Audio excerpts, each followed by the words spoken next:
Coronavirus, la pandemia. ¿Cuáles son los síntomas? ¿Cómo se transmite? ¿Qué puedo hacer para protegerme y prevenir la propagación de la enfermedad? Nuevo padecimiento que ha encendido las alarmas de los sistemas de salud. Coronavirus, la pandemia. ¿Qué tal? ¿Cómo les va? Bienvenidos a un programa más de Coronavirus, la pandemia. Esta, le recordamos, es una producción especial de la Universidad de Guadalajara que se transmite a través de la señal de todos, Canal 44, y llega a México y a otros países de América Latina gracias a la señal de las televisoras públicas que se suman. También queremos agradecer a quienes nos siguen y nos escuchan a través de Radio Universidad de Guadalajara. Antes de iniciar, queremos invitarle para que se ponga en contacto con nosotros a través de nuestras cuentas institucionales en Twitter y Facebook, @Canal 44 TV. También nos puede mandar mensajes a través de WhatsApp en el 33 22 42 06 90. Hoy tenemos un programa amplio con temas diversos. Estaremos haciendo un recorrido por América Latina y conoceremos qué tanto están haciendo los países para hacer frente a COVID-19, pero sobre todo con qué recursos cuentan particularmente los países de América Latina para hacer frente a esta pandemia. También estaremos hablando de los países que integran el G20, el grupo de los 20, quienes acordaron inyectar $5 billones para disminuir el impacto económico que hoy por hoy ha generado COVID-19. Desde este miércoles, por cierto, también le estaremos informando, Panamá entró en cuarentena total y estaremos haciendo un recorrido por este país para ver cómo están enfrentando esta situación. Y haremos un enlace también hasta España. Estaremos hablando con nuestros colegas ahí, con ciudadanos que están hoy por hoy enfrentando esta pandemia, este país que suma ya 769 muertes en un día y con esto que suman ya en total 4.800 decesos. Y como cada día también haremos un recorrido por otros países de nuestro orbe para estar en contacto con nuestros hermanos en los diferentes países y también darle a conocer a usted cómo están enfrentando hoy por hoy COVID-19. Bueno, vamos a iniciar. La crisis por COVID-19 se agrava cada día más. Europa continúa siendo un punto importante de enfermos, aunque Estados Unidos ya se está convirtiendo en el país con más contagios a nivel mundial. La pandemia COVID-19 envolvió a la Gran Manzana. Los tanques de guerra fueron insuficientes para el país con gran poder en investigación científica, ciencia e innovación. Estados Unidos en cuestión de horas se convirtió en el primer país del mundo con el mayor número de personas enfermas por coronavirus. Más de 86,000 personas viven los estragos de COVID-19. La ciudad que nunca duerme, Nueva York, mantiene el insomnio al ser el epicentro de la pandemia que ha cobrado la vida de 1,000 personas al día en el mundo, además de ser declarada zona de desastre. Los sistemas de salud del mundo se han visto rebasados. Estados Unidos, al igual que otros países como Italia, España, Alemania e Irán, que tienen el oleaje de la pandemia, comenzaron a construir hospitales para atender a sus pacientes que viven los estragos del virus que al parecer va mutando. La COVID-19 avanza sin que los muros la detengan, deja a su paso más de 24,000 muertes y 540,000 enfermos. Aunque ya invadió a países del grupo G20, llaman al Ejército de la Salud a cerrar filas. La crisis sanitaria se agrava. Los países con mayor afectación carecen de camas, de suministros médicos, ventiladores, monitores, oxígeno, así como equipo de seguridad, máscaras, guantes y camas. Las medidas de contención llegan cuando la velocidad del virus avanza al parejo de un misil y del sonido, cuando la Organización Mundial de la Salud advertía de la proximidad rápida de la pandemia 2020. Pese a las medidas de seguridad personal y al llamado de la OMS, en las ciudades de Estados Unidos sigue la movilidad de su gente, informó Isaura López Villalobos. ¿Y cómo han respondido los gobiernos ante los casos de COVID, sobre todo aquellos países que tienen hoy por hoy una crisis fuerte con miles de contagiados y ya también quizá cientos de muertos? Bueno, hay países que han estado erogando cantidades importantes de recursos, pero son aquellos que particularmente hoy tienen una crisis sanitaria. Italia ocupa el segundo lugar en el número de casos de COVID-19. Es un país que gasta 8.8% de su Producto Interno Bruto en su sistema de salud, el promedio de lo que destina el resto de los países que pertenecen a la Organización para la Cooperación y el Desarrollo Económicos. La esperanza de vida es de 83 años. Es un país que tiene, en condiciones normales, una baja tasa de mortalidad evitable. Sin embargo, es el primer lugar en decesos por COVID-19. Estados Unidos está en tercer lugar de contagios. Es el país que más gasta en salud con más de $10,000 por cada persona. Destina el 16.9% del Producto Interno Bruto al sector. Sin embargo, tiene peores tasas de mortalidad evitables.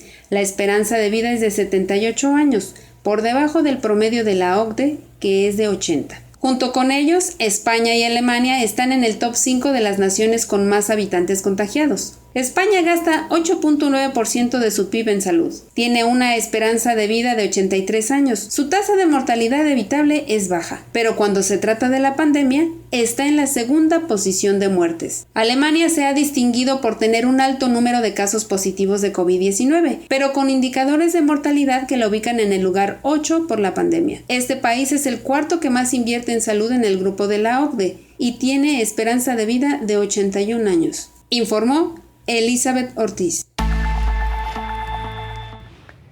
Y los países que integran el grupo de los 20 acordaron inyectar $5 billones para disminuir el impacto económico por COVID-19.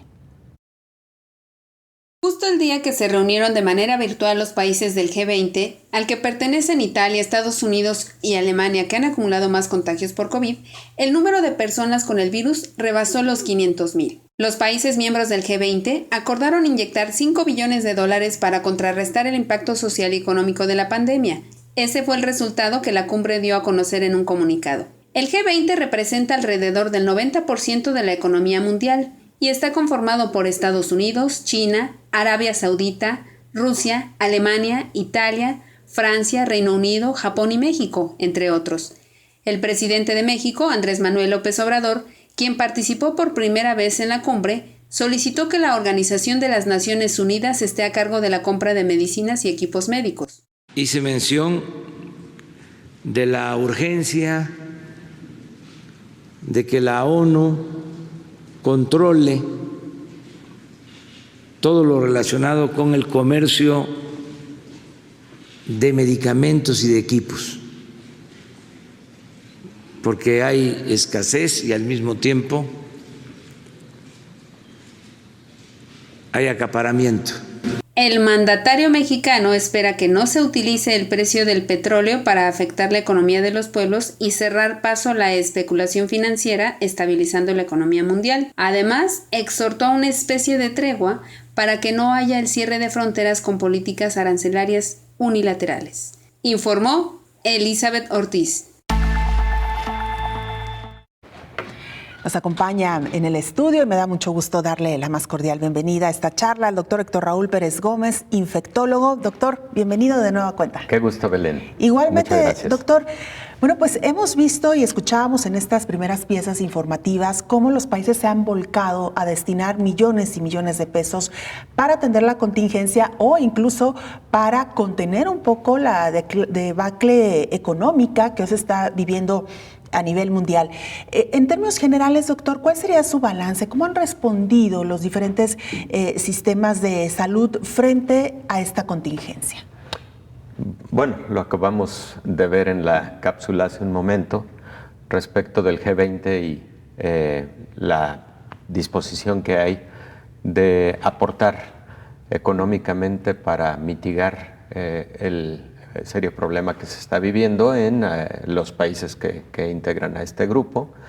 Pero de igual manera la Organización Mundial de la Salud ha destinado recursos para los países, particularmente los países más debilitados en sus sistemas de salud, y recursos que provienen de diversas fundaciones que han hecho la aportación a la Organización Mundial de la Salud y esta a su vez los ha destinado para esos propósitos.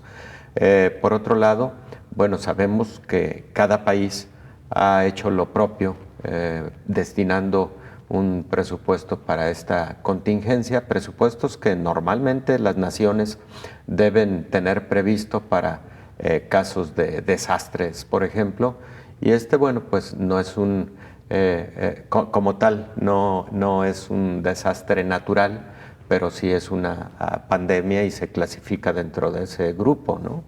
Entonces, es el caso de México, en donde, si mal no recuerdo, se ha hablado de 180,000 millones de pesos que podrían estar disponibles para que el país pueda enfrentar la pandemia, particularmente en sus momentos más álgidos. Ahora, aquí me gustaría señalar que aún teniendo presupuestos destinados para este fin, algo que es fundamental es reconocer cómo se encuentra previamente la infraestructura en salud de una nación para poder hacer frente a una contingencia de este tamaño. Veamos lo que está ocurriendo en Italia. Italia, claro que está rebasada en su capacidad instalada hospitalaria para atender a sus pacientes. El caso de Italia, por supuesto, es un caso muy especial. Primero porque la proporción de adultos mayores, ya lo habíamos dicho aquí en alguno de los espacios, es de aproximadamente 23% de la población. En México la proporción de adultos mayores está alrededor del 10%. Entonces era esperado y se espera que el número de personas proporcional a la población que requieran hospitalización en México será menor que en Italia. Pero también hay que recordar que la población total de nuestro país, 130 millones de habitantes, rebasa con mucho a la población total de Italia. Entonces, lo que se hace como comparativo de los sistemas de salud es hablar de una serie de indicadores. Por ejemplo, el número de camas de hospital por 1,000 habitantes. En ese sentido, por ejemplo, la OCDE, la Organización para la Cooperación y el Desarrollo Económico, ha hecho un comparativo de lo que tiene Japón, que es el país que tiene el mayor número de camas de hospital por 1,000 habitantes, alrededor de 13 por 1,000 habitantes. Pero, sin embargo, si nos vamos a algunos países de América Latina, y aquí hay que hablar de México, México tiene 1.5 camas por 1,000 habitantes. Esas 1.5 camas por 1,000 habitantes, recordemos que con frecuencia están llenas. En el día a día, hospitales del IMSS, hospitales civiles de Guadalajara, hospitales, institutos nacionales de salud, todos tienen ocupación prácticamente del 100% con las patologías habituales. Viene y se suma una pandemia como la que estamos viviendo, hay mucho riesgo de que el sistema de salud se pueda ver rebasado. Por esa razón, la insistencia de que tratemos de no llegar a la fase en donde la necesidad de hospitalizar a muchos pacientes puede llegar a poner en serios problemas nuestro sistema de salud, la capacidad instalada hospitalaria sobre todo. Doctor, ¿este porcentaje que usted nos proporciona para México sería similar para el resto de países de América Latina o hay algún país en América Latina que esté por arriba de ese porcentaje? Si mal no recuerdo, Brasil, pero puedo checar el dato, Brasil, Argentina podrían estar teniendo, pero no muchas más camas por 1,000 habitantes, menos de 2 camas por 1,000 habitantes. Serían en todo caso los países que podrían tener un poco más proporción de camas por 1,000 habitantes, pero de cualquier forma están muy por debajo de la proporción que tienen, insisto, Japón, Corea, Singapur, China, el número de camas que tiene Estados Unidos, Italia, Francia, España, está muy por debajo y esa es una situación, es solo un indicador de un sistema de salud que debemos tener muy en consideración. Claro, bueno, vamos a regresar con este tema porque hay mucho más. Doctor, si me permite, vamos a hacer una pausa. Regresamos recordándole las formas de hacer contacto, @canal44tv en Twitter y Facebook. Nos puede mandar mensajes también a través de WhatsApp al 33 22 42 06 90. Volvemos.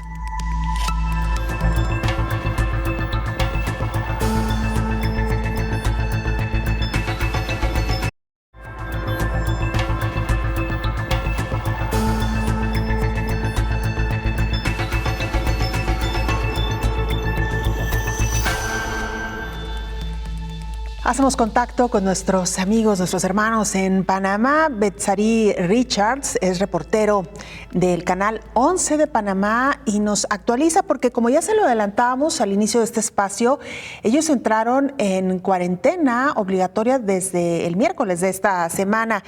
Betsarí, te saludamos y te escuchamos. Panamá como país ha sido reconocido por la ONU por su buen manejo frente a la llegada del coronavirus.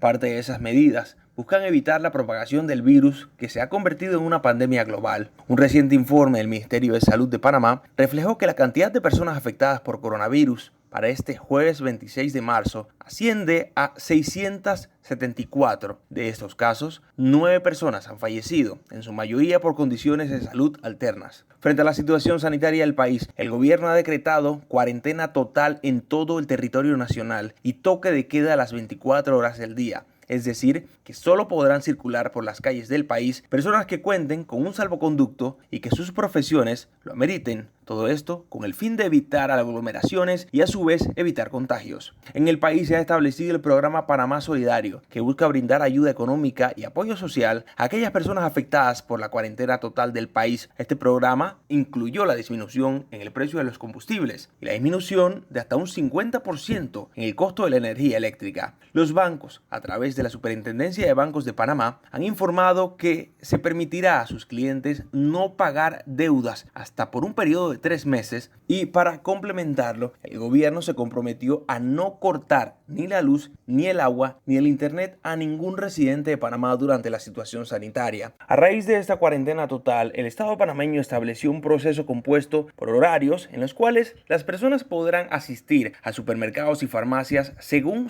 el último número de cédula y pasaporte. Además, empresas de delivery han puesto a disposición de las autoridades sanitarias del país sus plataformas para entregar medicamentos, y el gobierno anunció la construcción de un hospital modular en menos de 30 días, lo que sumará 100 camas adicionales para personas en estado crítico o en recuperación. Las autoridades han hecho un llamado a las personas a permanecer en sus casas, y plataformas como el Sistema Estatal de Radio y Televisión han establecido programas de información educativa y de docencia para que panameños estén bien informados sobre el COVID-19 y cómo evitar el contagio. Este es mi reporte desde Panamá para Coronavirus, la pandemia, reportó Betsarí Richards, CERTV, Canal 11, Panamá.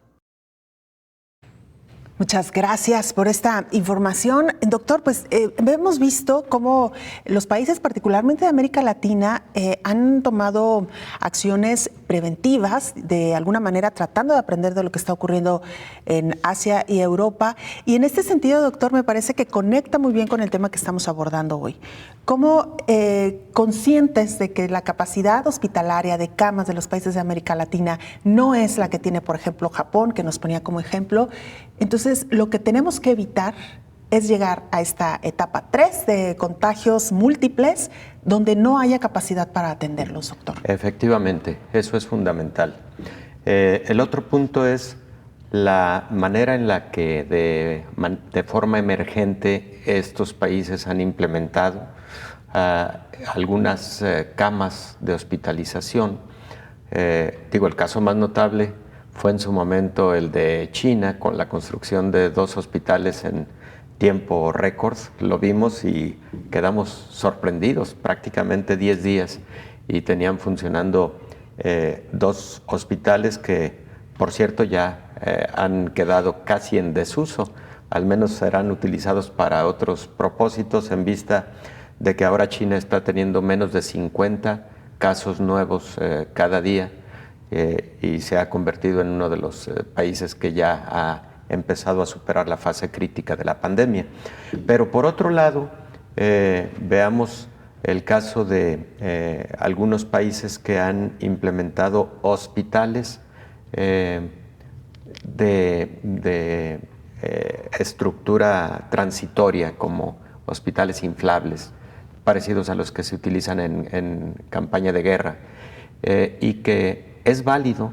Sin embargo, no van a resolver, porque el número de camas que pueden implementar de cualquier manera será muy insuficiente, y además hay que recordar que no solo es el número de camas, sino también equipamiento como respiradores y personal de la salud altamente calificado, porque estos pacientes van a ser pacientes graves que en un momento dado requerirán de terapia intensiva y por lo tanto de especialidades como infectología, neumología, terapia intensiva, intensivistas y por supuesto urgenciólogos serán de las especialidades, digamos, con mayor demanda.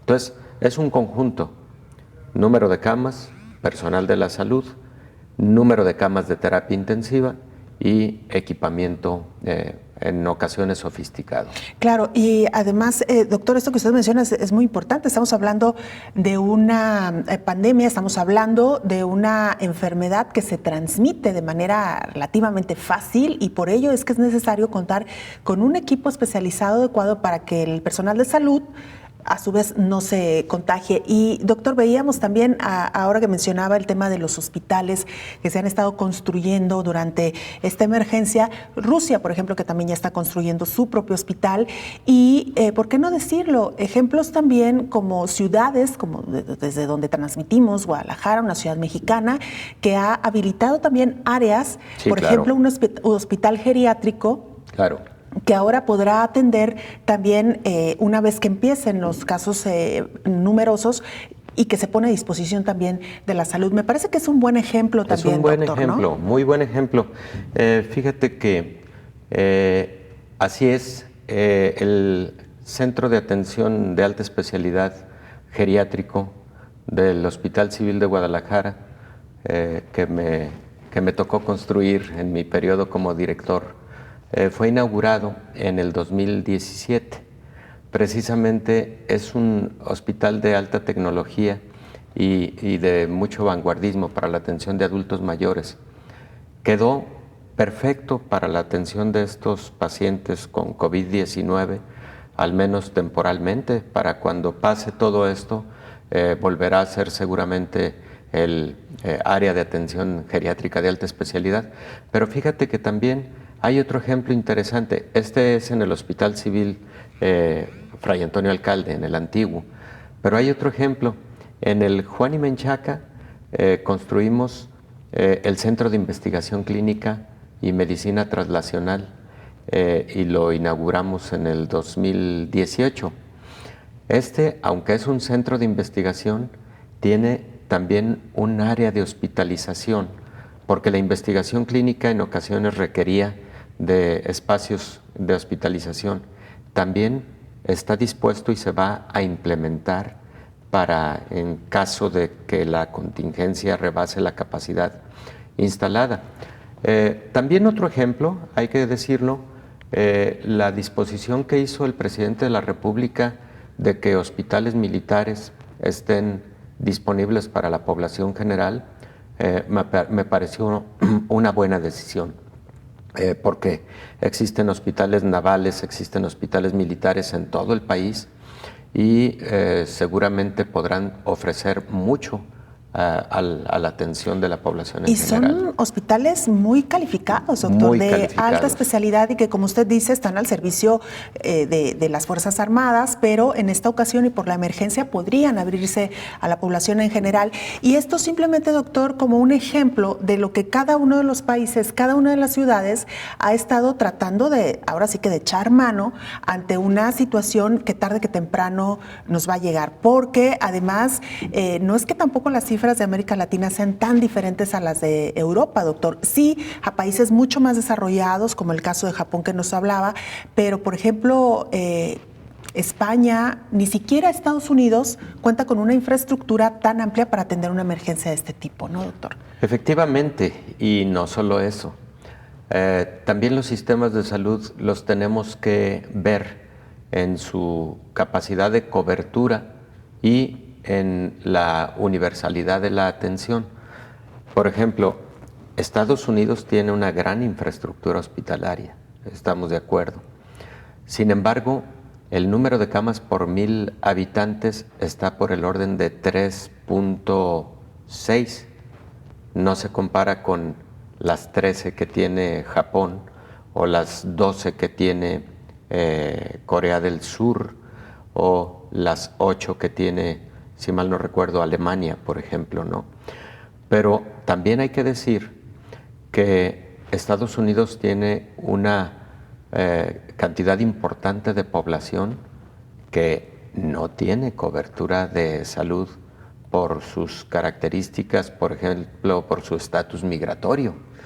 Y eso, a la hora de una pandemia, cuenta, porque la pandemia no sabe si tienes visa o si eres residente o no eres residente. Las pandemias afectan a todo mundo por igual.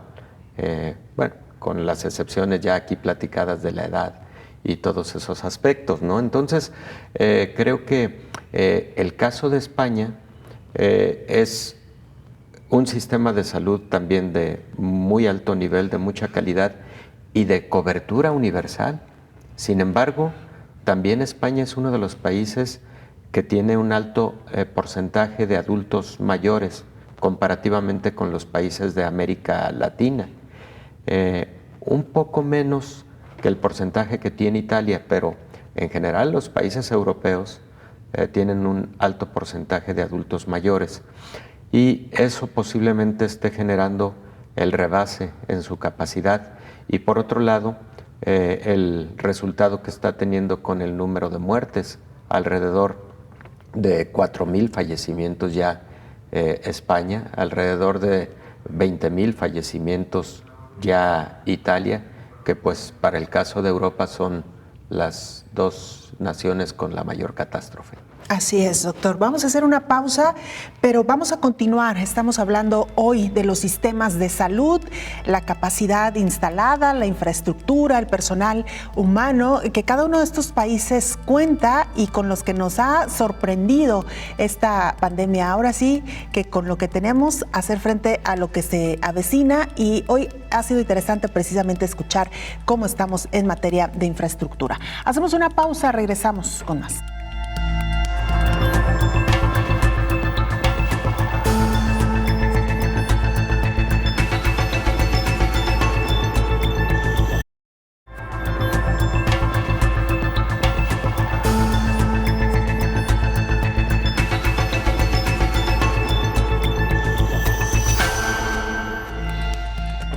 Estamos hablando hoy sobre los sistemas de salud, donde nos tomó parados esta pandemia en los diferentes países en materia precisamente de infraestructura sanitaria. Y es precisamente con esta información que quisimos hacer un recorrido sobre cómo han enfrentado los países esta situación y particularmente el caso de América Latina.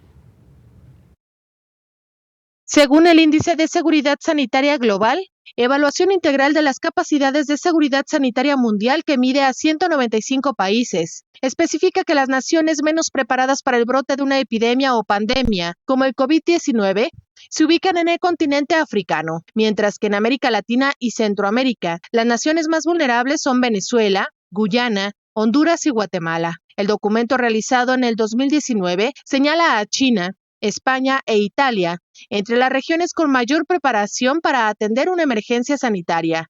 Sin embargo, en estos momentos son los países con más casos de enfermos y muertos por coronavirus. Entre los hallazgos encontrados por este documento, se señala que la seguridad sanitaria en cada nación es débil. Reveló que ningún país está completamente preparado para epidemias o pandemias y cada país tiene importantes lagunas. Y hasta hoy, Había poca evidencia de que las naciones hayan probado importantes capacidades de seguridad sanitaria o hayan demostrado que funcionarían en una crisis. El documento asegura que la mayoría de los países no han asignado fondos de los presupuestos nacionales para llenar las brechas de preparación identificadas. El Índice de Seguridad Sanitaria Global es un proyecto del Centro Johns Hopkins para la Seguridad de la Salud Mundial.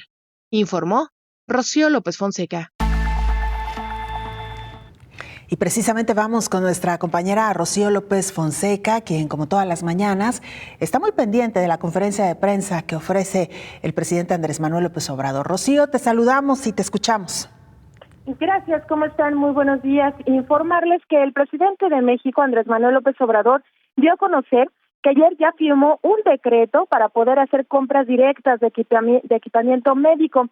Por ejemplo, dijo, compró a China unos respiradores, le solicitaron el recurso anticipado, el recurso del pago anticipado, México lo hizo y bueno, pues ya les entregaron estos respiradores a este país.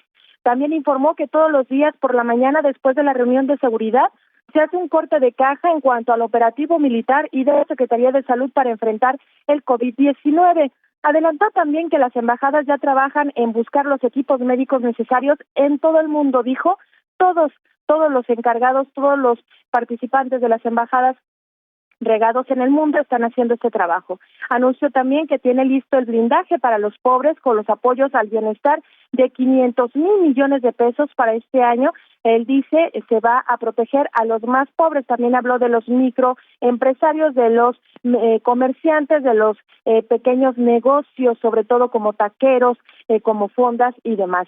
Señaló que continuará con sus giras en el país, pero aseguró que no habrá presencia de multitudes.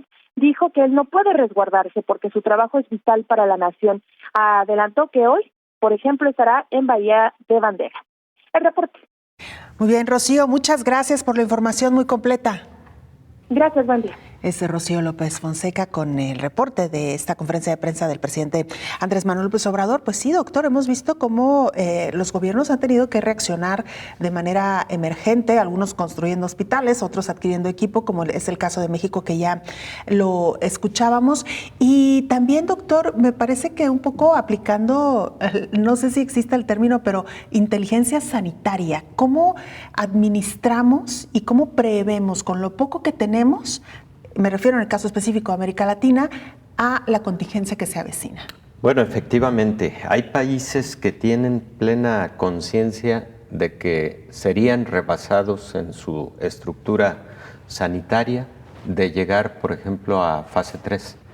Y entonces, en este momento, algunos países de América Latina están aplicando medidas prácticamente draconianas con el propósito de no llegar a esa fase. Y algunos incluso han establecido estados de queda. Escuchamos el caso de Panamá, por ejemplo, hace unos minutos. El caso de Panamá, por ejemplo. Rocío hizo un excelente reportaje al respecto de esa capacidad integral que tiene un sistema de salud para brindar cobertura integral, insisto, y África, que es el continente en ese sentido más debilitado, pero luego de eso los países de la región de América Latina y el Caribe constituyen un importante foco de atención para estas situaciones. Recordemos cuáles han sido las medidas que a lo largo de estos 4 meses de pandemia han tenido relevancia para modificar el curso de la misma, para enseguida hacer algunos comentarios de lo que tú estás diciendo de forma correcta, Belén.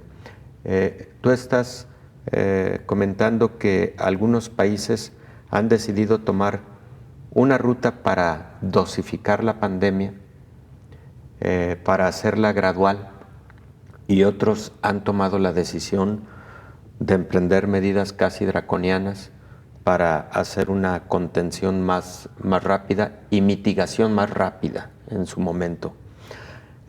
Hay 2 ejemplos que pueden comparar estas dos estrategias. Un ejemplo es lo que hizo en sus primeras semanas de pandemia el Reino Unido. Ellos de origen sugirieron que era prudente dejar a la población a que sí adoptara las medidas de prevención personal, distanciamiento personal, pero no aislamiento social.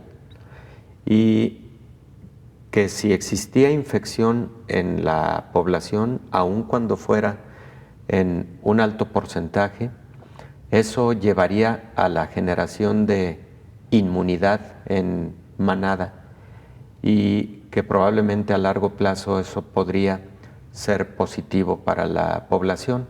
Pero además, en virtud de que solo la población de adultos mayores y personas con enfermedades preexistentes serían las de riesgo para tener que ir a un hospital, señalaron, concentremos la atención ahí para que tengan atención oportuna y salvemos el mayor número de personas en condiciones graves. Eso fue Reino Unido. Primeras 4 a 5 semanas lo modificaron porque empezaron a advertir que los números se les estaban yendo a más de lo que habían pensado dosificar, entre comillas. Y el otro extremo posiblemente sea Corea del Sur y China, por supuesto, en su momento China.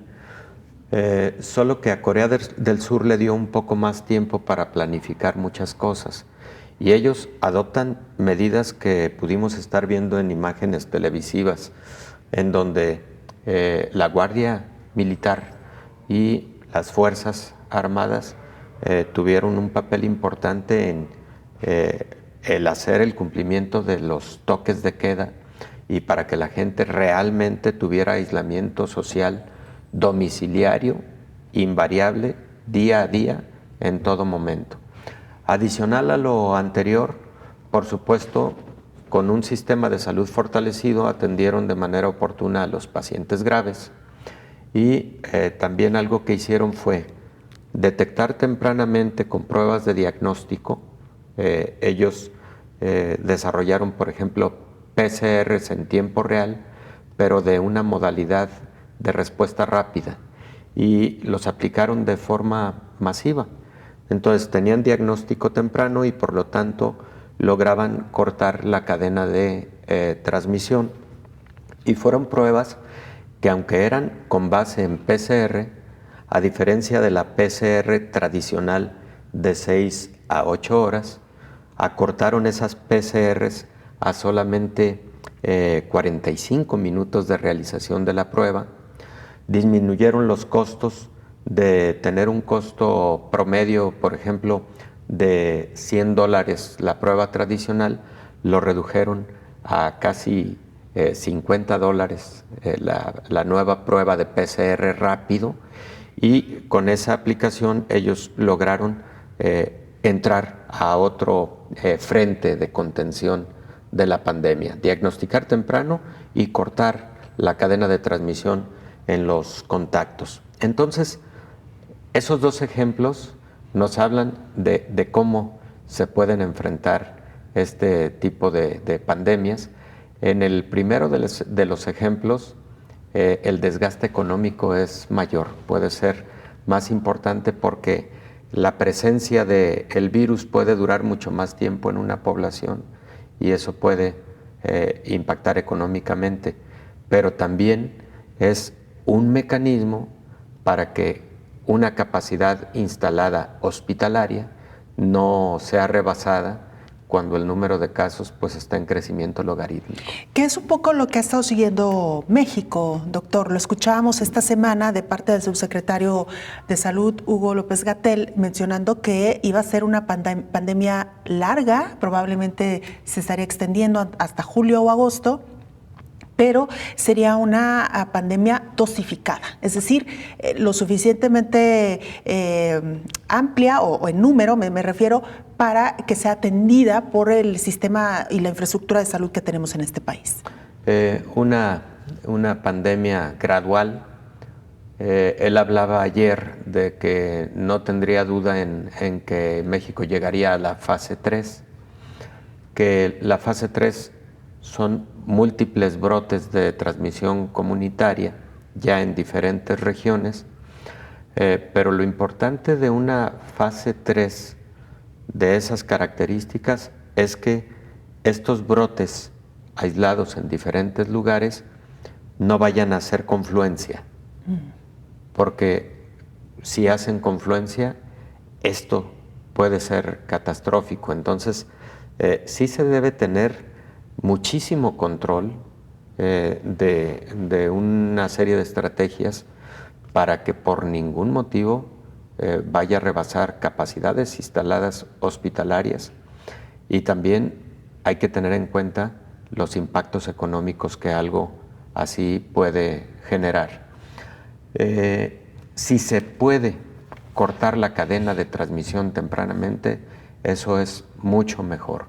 Si se puede tener aislamiento domiciliario de alta disciplina, mucho mejor. No digo que necesariamente toques de queda, etcétera, pero sí con mucha participación de la sociedad, porque también hay que decir que a veces lo que está ocurriendo en Jalisco, por ejemplo, en donde las personas que sí hacen una vida social intensa, ya tienen algo de desesperación, ¿no? por salir el fin de semana, etcétera.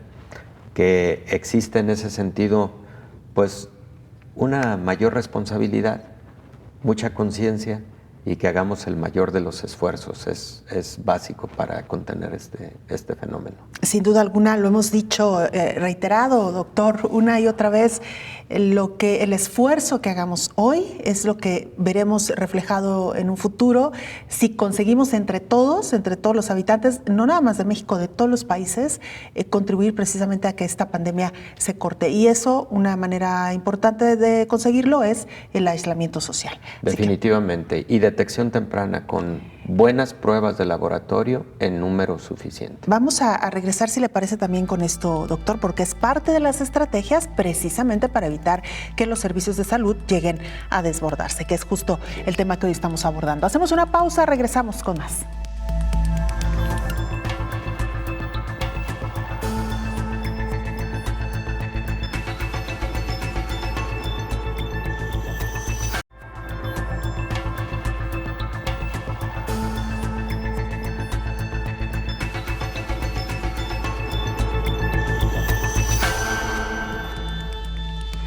Vamos como todos los días a Ginebra, Suiza. Nuestro compañero Antonio Broto, corresponsal de la agencia EFE, nos reporta. Antonio, te saludamos.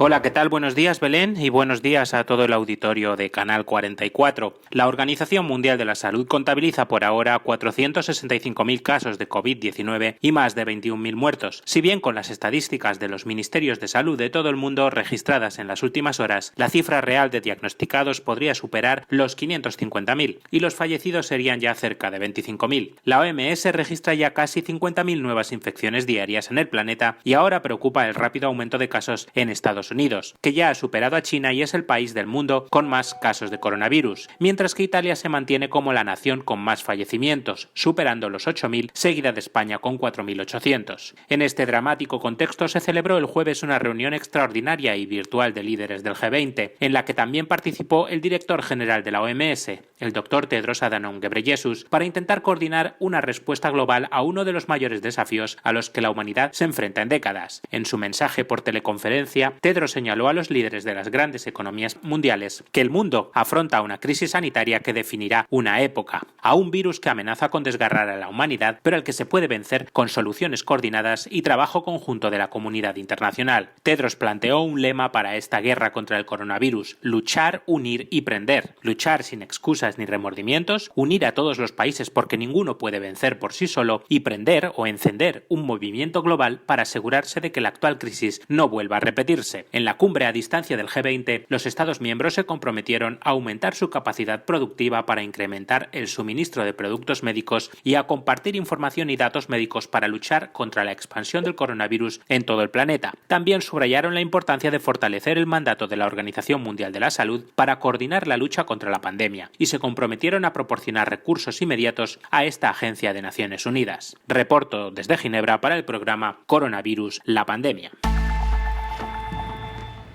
Gracias a nuestro compañero Antonio Broto, como siempre, muy oportuna su información desde Ginebra, Suiza. Y mire, Rusia avanza en el desarrollo de 3 proyectos de vacunas para prevenir el COVID-19. Rusia probará el prototipo de la vacuna contra el COVID-19 en primates y hurones, anunciaron fuentes del Vector Institute de Novosibirsk, ciudad ubicada en el centro-sur del país. Yelena Gavrilova, vicepresidenta del Instituto Ruso, explicó que actualmente tienen vacunas basadas en virus recombinantes conocidos y vacunas sintéticas desarrolladas en 6 plataformas tecnológicas separadas, pero ya han comenzado los experimentos en pruebas con animales. Previamente, el presidente ruso Vladimir Putin habló ante el Consejo de Seguridad Nacional sobre el desarrollo de la vacuna, informó el vocero gubernamental Dmitry Peskov. El primer ministro ruso, Mikhail Mishustin, en reunión del Presidium del Consejo Gubernamental, confirmó que se están probando 6 variantes de vacunas para atender la pandemia en Moscú. De acuerdo con la agencia estatal TASS, 6 de estos medicamentos se están probando actualmente en Rusia y los científicos los crearon en muy poco tiempo, 2 meses utilizando los desarrollos existentes y las últimas innovaciones biotecnológicas. Pues doctor Héctor Raúl Pérez Gómez, infectólogo, nuestro invitado esta mañana que nos acompaña en esta mesa de trabajo, la carrera contra el tiempo. La verdad es que es a lo que muchos están apostando ya, encontrar una vacuna que ya nos han dicho, pues no será antes de un año cuando se tenga ya en circulación, y también encontrar el medicamento efectivo que nos haga también un poco contener esta situación. Doctor, hablábamos de las estrategias que han seguido cada una de las naciones, diferentes, algunas de ellas, para evitar llegar a un punto en que los hospitales queden rebasados y entonces sí se nos convierta en una verdadera contingencia.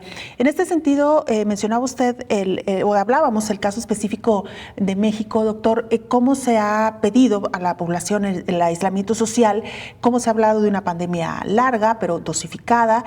Y hablaba usted de un aspecto importante, doctor, las pruebas que han resultado polémicas, las llamadas pruebas rápidas. Mencionaba el caso de Corea, que me llamó mucho la atención, que usted mencionaba que ellos habían adquirido pruebas rápidas, pero basadas en PCR. Por cierto, decirle a nuestra audiencia, hemos aprendido mucho a lo largo de este tiempo, doctor, de la terminología en torno a esta pandemia. Si nos pudiera recordar a la audiencia, doctor, cómo estas pruebas PCR, ¿por qué son las que son efectivas y por qué el modelo coreano funcionó efectivamente? Bueno, primero hay varios tipos de pruebas con diferentes especificidades y sensibilidades. Las pruebas de PCR, digamos que son lo que llamamos el estándar de oro, el gold standard, para la detección de este virus.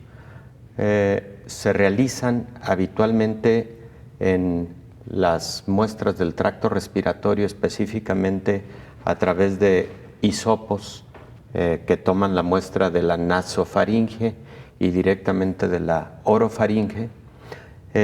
Lo que se ha tomado de ahí como muestra se pone en un primer reactivo y esa muestra, digamos, mezclada para dar una mayor sensibilidad tanto de la nasofaringe como de la orofaringe, se llevan a un procedimiento para amplificar el ácido nucleico. En este caso son pruebas de RT-PCR porque primero utilizan un paso de transcripción reversa, por eso RT, reversa transcripción. Y luego entonces ya viene una serie de pasos para amplificarlo y su lectura final. Las pruebas de PCR, digamos, tradicionales, que primero fueron validadas por la Organización Mundial de la Salud a partir de los genomas aportados por China, fueron posteriormente modificados por los Centros para Control de Enfermedades y por algunos laboratorios de virología en Europa, particularmente en Alemania, para finalmente llegar a la conclusión de cuáles serían los primers ideales y los reactivos ideales para la realización de esa prueba. Finalmente son las pruebas estándar que llevan entre 6 y 8 horas para su realización, algunas un poco menos, 4 horas, pero que finalmente llevaban a la entrega de resultados en aproximadamente 24 horas en el mejor de los casos. Estas pruebas, lamentablemente, aun cuando son el gold estándar, tienen una sensibilidad que, por ejemplo, en la vía respiratoria, con ese método que acabo de comentar, pueden tener una sensibilidad del 70% aproximadamente, es decir, en el 30% de los casos podrían ser falsos negativos. La mayor sensibilidad de estas pruebas se logra cuando el espécimen corporal que llevamos a la prueba es lo que conocemos como lavado bronquioalveolar. Es decir, se realiza una broncoscopía, espero no estar siendo muy técnico, Belén, se realiza una broncoscopía, se toma líquido prácticamente desde la parte más profunda del pulmón, para decirlo de forma coloquial, y a partir de ese lavado bronquialveolar, la sensibilidad de la prueba puede incrementar hasta el 90%. Doctor, estamos hablando entonces que es una medida efectiva siempre y cuando se apliquen las pruebas que menor riesgo de falla pudieran tener. Digamos, todo en medicina tiene un cierto porcentaje. Así es. Que puede resultar negativo, pero en este caso, bueno, pues buscar lo menos. Doctor, se nos terminó el tiempo, lamentablemente. Qué cosa, Belén. Pero lo dejamos como tema pendiente porque sin duda alguna es muy interesante. Oye, apenas iba a tomar cuerda, hombre. Qué Doctor, barbaridad. No, muy bien, muchas gracias, con mucho gusto. Por habernos acompañado, como siempre. En la siguiente sesión podemos hablar de las demás pruebas. Hay varias pruebas rápidas interesantes que conviene platicar cómo se aplican en todo caso, ¿no? Doctor, como siempre, un gusto. El doctor Héctor Raúl Pérez Gómez, infectólogo, acompañándonos esta mañana. Nosotros nos despedimos. Gracias por habernos acompañado. Le esperamos en la próxima emisión. Coronavirus, la pandemia. ¿Cuáles son los síntomas? ¿Cómo se transmite? ¿Qué puedo hacer para protegerme y prevenir la propagación de la enfermedad? Nuevo padecimiento que ha encendido las alarmas de los sistemas de salud. Coronavirus, la pandemia.